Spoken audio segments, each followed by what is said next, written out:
Yeah, Madagascar, Tandrazanao, Tandrazatsika gas Madagascar.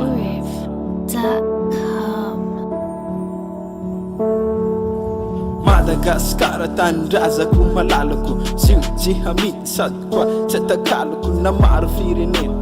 misy eto an-tany hafa foagna Madagascar io le tany miavaka fa mampalahelo ndraiky raha mahazo ananjy lasa farahity sady koa de mahantra kanefa Madagascar misy arena ihany ohatra am'izany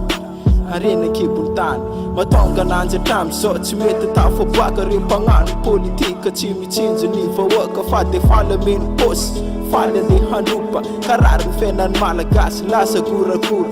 lasa reva iny ndraiky no manjakazaka fa ny malagasy tompon-tany maro no voadaka mampalahelo zava misy eto gasikara fa raison no mitoy oesy taranakava fara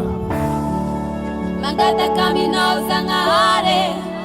Malagasy nairo mitsale mila fagnapiagna avy aminao za mila fagnapiagna avy aminao za mangataka mitsale famovagna zay hatao eto firenena io tsy vita kilalao na hatao trangalela mila tsika gasy jiaby mahay mirahina anotra ny tsirary ny amin'ny raha mahazo atsika indrindra tsika tanora andao atsika hitsanga hitsinjo tsy aro avy tanindrazana fa tsy avela tsika njakazaka eto ny tsirary zay mahazo ty tanindrazantsika ty tsy adalandry razam-be taloha tagna koa ny tologna ho any tanindrazana ho any fahafahagna zay tegna miatry mafy miaritry mangidy tsy nisy koa ny vadika fa totosany adity ary maty izy regny ho any tanindrazantsika amizao zany lasa digny satria anao efa tafita lasa voatsakitsaka amin'ny fitiava tanindrazana amizao no anazy fa efa agnadigno nefa lasagna mangataka aminao Zagnahary Malagasy nairo mitsale mila fagnapiagna avy aminao za